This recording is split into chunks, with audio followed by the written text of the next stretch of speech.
Hi, I'm Kevin, And I'm Amanda. and we are serving up. All that jam.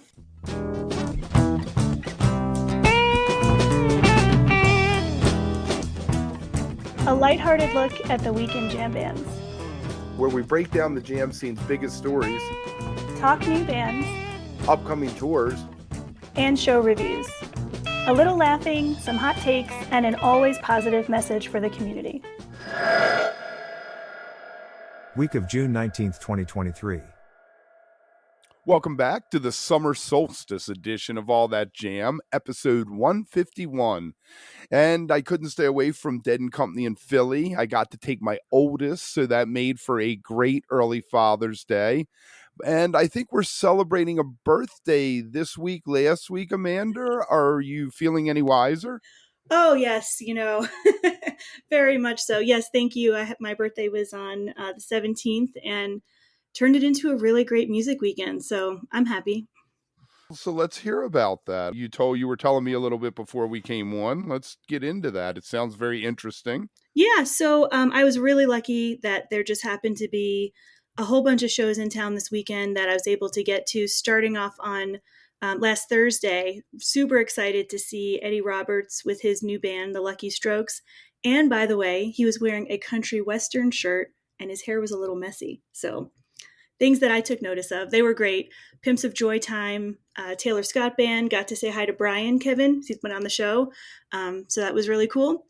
And then the next night saw Photon at New Conscious, which is such a great venue. And that includes Neil Evans from Dopapod. So as you can see here, a little bit of a theme, all that jam friends. And then on Saturday night, Cervantes for basically a reggae showcase. And that was also connected to Denver's Juneteenth Music Festival, which they have had the last couple of years. Very nice. And today is actually Juneteenth. So shout out to that. If you haven't checked them out, Free Fans for Racial Equity. We'll put a link in the description for the episode to their Twitter page. The guy Malcolm who runs it, I've talked to him a few times. He's a great guy. He put something up today. So if you want to dive into that, the link will be there for you. As for yesterday was Father's Day, and I didn't do much with the kids. My youngest went to Ocean City for Beach Week or Senior Week or whatever they call it, so she wasn't around. And one Thursday, I got to go out with the oldest. We decided at 3 in the afternoon to go to Philly. We got up there at 6:30. We got tickets, got into the building by the time 7:05 or so when women had started, and we got to go down. She hung out with me for the first set, half the second set, and then she disappeared into the crowd. We were down in the pit, which is good. She should have, had some time by herself to go discover, what the thing is, smoke a joint, whatever. And the band was just fantastic. If you get a chance, I know that there's not much. There's, I guess, New York and Boston, then Deer Creek and out west. But check them out. I mean, it's the last shot. Mayor has really been on. Yeah, he and Kimente are just, I don't know. They're gross sometimes. They're so in love with each other up there. How awesome is that? There's nothing better than seeing musicians on stage having fun and just enjoying what they're doing. So I think that's awesome. Right. Mayor in Birdsong the other night gave himself a thumbs up after the re-entry because they nailed it. He was like, so he's Good feeling it. stuff. That's awesome. Wow. Love it. Feeling it. With that, why don't we jump into the top 3 stories of the week. All right, Kevin. So I do have 3 stories as usual. Before that, though, I did want to wish Red Rocks a very, very happy 82nd birthday. That's pretty incredible when you think about it. That was last week. They officially turned 82 years old down there at the park. And, anyone who's ever been there knows what a special place that is. So thought that deserved a little bit of a shout out. But yeah, we've got some stories this week, and a few of them are definitely kind of the continuing saga of either ticketing or just some other things that we've talked about in the past. So wanted to mention that if you haven't heard, just last week, Ticketmaster, SeatGeek, and some others agreed to adopt all-in pricing, coming kind of after some White House pressure, I guess, from Biden and others. This has been coming, I think, for the last couple months at least. But that new system is meant to show customers every fee and service charge up front rather than at the end of the transaction. Although, Kevin, I'm going to say this and I want to see what you think about this. Ticketmaster is going to add a feature to give us the option to receive that upfront pricing, knowing that not everybody's going to do that. So, Well, of course they're going to be sneaky. The government is basically giving them a chance to self-regulate before the government steps in. So they're going to play cutesy and do something like that instead of just letting everybody see the all-in pricing. Why do you think people want to be deceived? Do you think they just want to be like, "Oh, it's only $25. Wait, 52? What happened?" No, you want to see the 52 up front so you can hem and haw and be like, "Is this band really worth $52?" right. Exactly. You know. And, one thing that I wanted to mention also, this may not be something that's common, in other areas. Like Kevin, I don't know for your local venues. However, out here in Denver, there are a couple of venues where you can go anytime, right, for fee-free tickets, including Mission Ballroom, some of the bigger venues out here. And so might be worth people investigating, seeing if that's ever an option, or sometimes there's just a weekend where a venue will offer that. So doesn't take. I think Merriweather Mhm, is like that you can go up or you don't get all the fees. mhm, There's probably like whatever fee for the venue being there. But yeah, I think you can get cheaper tickets going to there. And I know like the 8x10, if you go and buy a ticket beforehand from them, they knock the fees off. mhm. Yeah. I mean, it doesn't help everything, but it's something, right? So got to celebrate that. So that's our first story. I mean, there's always something going on with Ticketmaster, so we'll come back every time we hear something new. Wanted to also mention, again, just food for thought. 3 new categories have been added for the 2024 Grammy Awards. And I find this very fascinating, just how these decisions are made. So, Best African Music Performance, Best Alternative Jazz Album, and Best Pop Dance Recording, which for some reason I was surprised that didn't already exist. And then 2 pre existing categories, which is Producer of the Year, Non-Classical, and Songwriter of the Year, Non-Classical, will be moved to a general field. So let's just talk for a second. I mean, number one, how relevant is this anyway? But what do you think about those additions? I mean, is this what was needed? No. Dance pop? Well, isn't that like what Madonna and everybody did in the 80s? I That's mean, what I thought. I don't know. Maybe I'm just completely out of it. I don't know. maybe their dance pop. We'll have to look into it a little more. Maybe dance pop is concerning like DJs and stuff like that. Yeah, I think there's something to that. So what I heard about that is that best pop dance recording category is defined according to the Grammy, award folks, by the stylistic features of the song. So here's what they said. Up-tempo, danceable music that follows a pop arrangement. I mean, it goes into like some pretty significant detail, and also dance remixes are eligible in the best remixed recording category only. I mean, I'll be honest, I didn't even know that there was a remixed category. Did you know that? Right. No, I did not.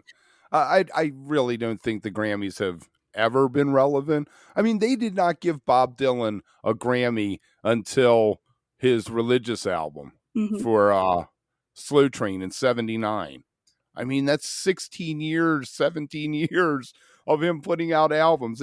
He's the greatest living songwriter. I mean, well, McCartney. I would go with McCartney, but Yeah. you know what I'm saying. Well, It's I agree. And I mean, I just think about even the music genre of funk, right? Which is kind of included in R&B or jazz, but they've just left out just these massive, kind of swaths of artists over time.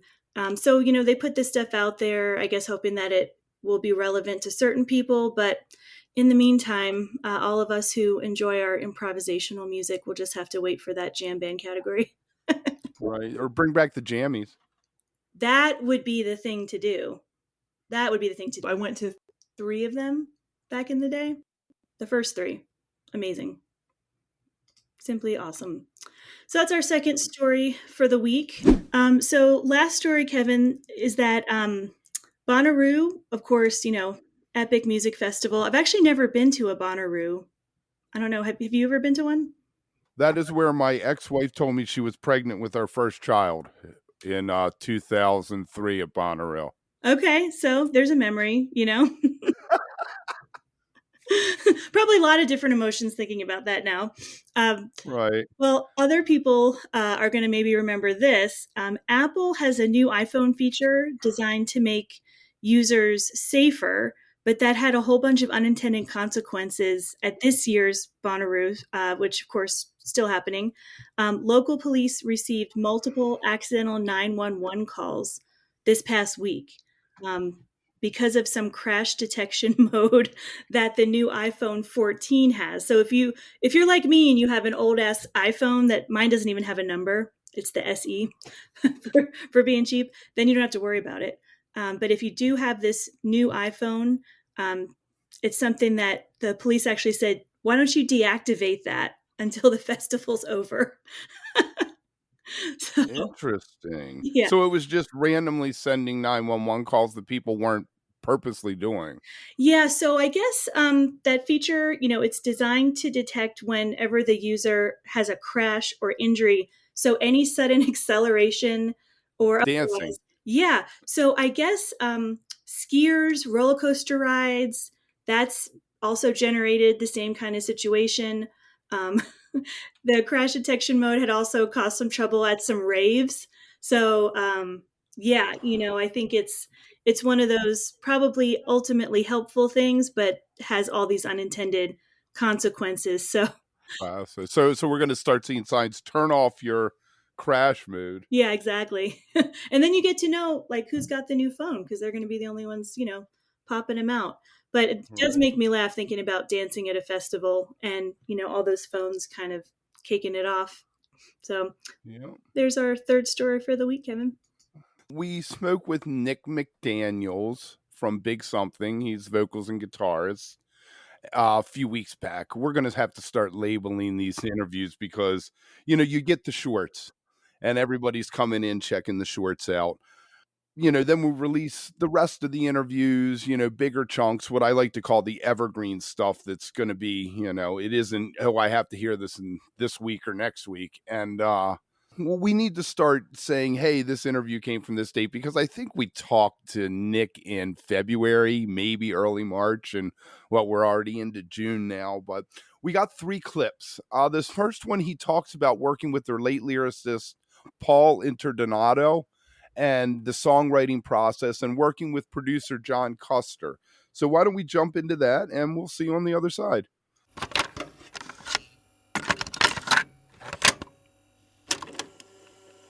How does the writing work with the band? Is it a collaborative or is there a primary songwriter, lyricist? It's very collaborative in terms of the music and the songs.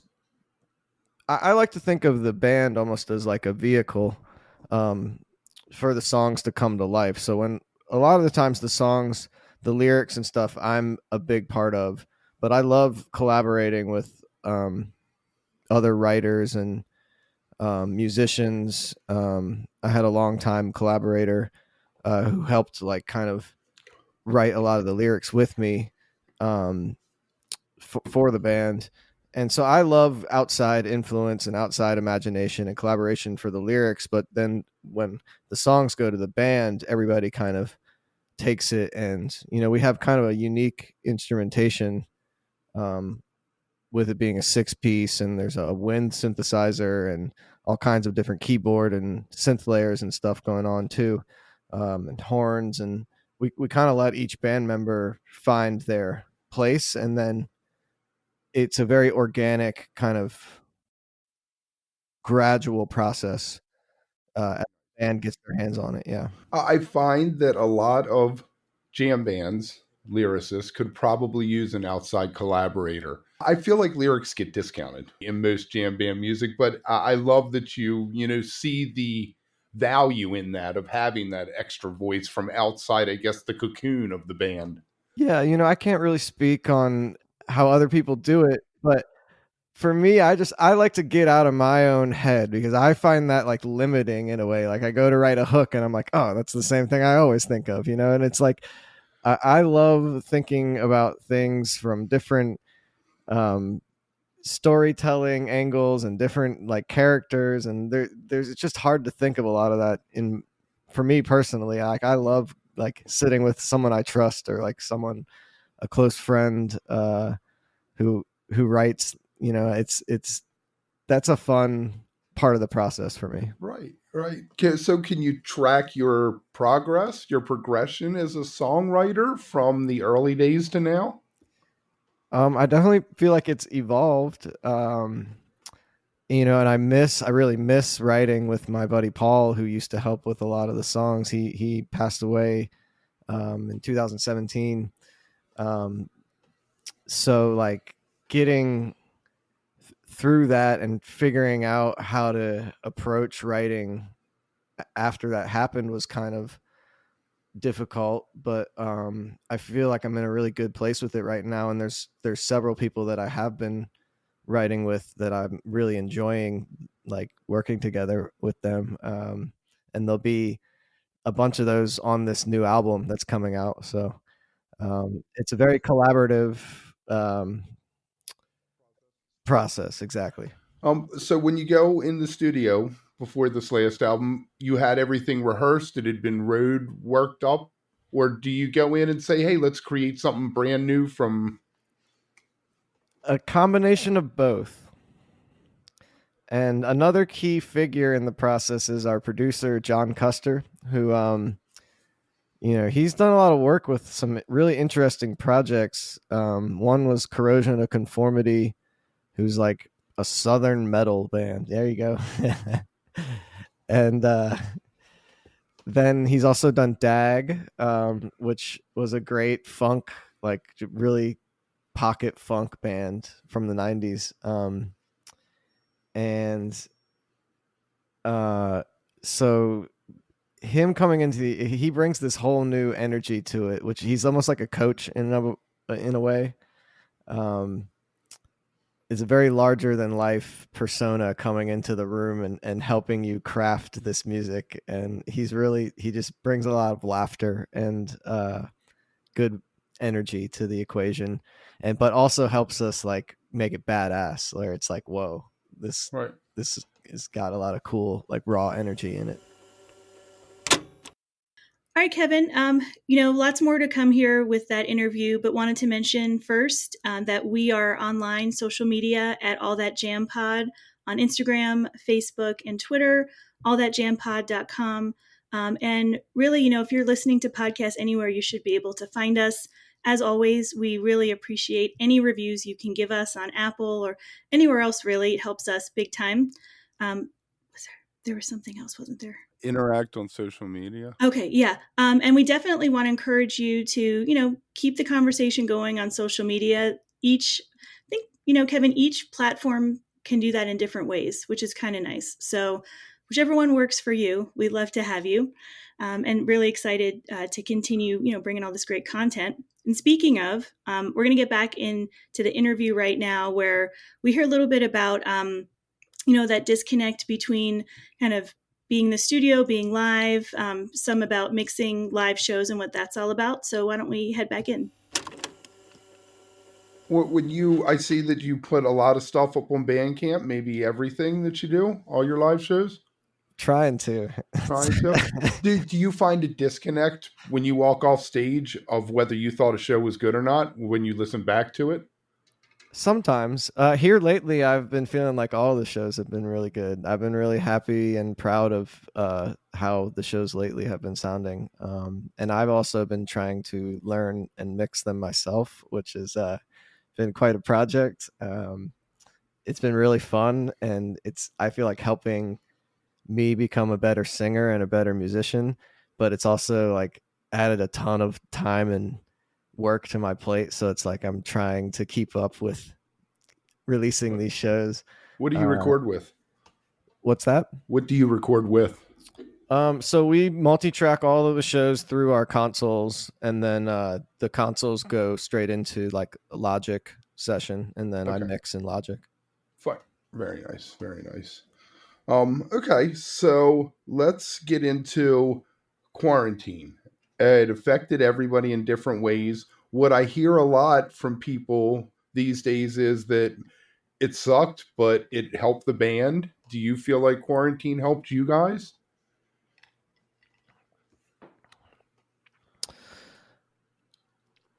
Um, I'll say yes and no. It's such a weird thing to answer. Well, what I get from a lot of bands is all of a sudden we found out, like Humphreys, they spent the time in the studio, focusing on that kind of thing, since they couldn't play live. They Right. took the Yeah. lemon and made the lemonade. I've seen a lot of artists and bands who it helped. I don't know if Goose got huge. What happened with that? I don't know if we're one of them. Maybe. I feel like I really loved what we did during all of that, and I thought it was cool and a fun way to do something different. I feel like we were right hitting that, about to hit that 10-year point of being a band, and it felt like we were kind of about to like take a next step, and then all of a sudden we'd just come off of that Royal Rumble tour with Andy Frasco, and it felt like the wind got pulled out of the sail a little bit. So it was a little bit of a bummer in that sense. But it also did give us a very necessary moment to take a breath and evaluate where we were at, evaluate who we were working with, evaluate our music in general. And I think it really helped all of us personally. It gave us all a chance to breathe personally, Right. as individuals, and then we come back together as a unit and a team stronger than ever.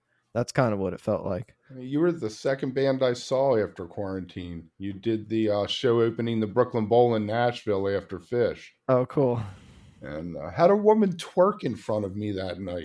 Never happened. She was, I guess, the bride to be and having the time of her life. But that's another story. That'll happen in Nashville. That will happen in Nashville. I said I wanted to rent one of those things that run up the street and play Fish. Make everybody on Broadway listen to Fish and Tweezer at 10 or something like that. I remember that show. That was a fun. I think we had Maggie Rose join us that night, and yes, it was our first time at the Brooklyn Bowl in Nashville. And that place was neat. I don't know if you got to the up outside where you could overlook the baseball field, but where they had the smoking section, I was like, this is a neat little joint. Yeah, it was cool. Anyway, well, I digress there. Oh, right. Got a little bit of different answer from him about quarantine and how they spent their quarantine, but I think it was positive too. They got some studio time in, and fascinating there. Remember, this week we have a bunch of stuff coming up. Tomorrow we got Matt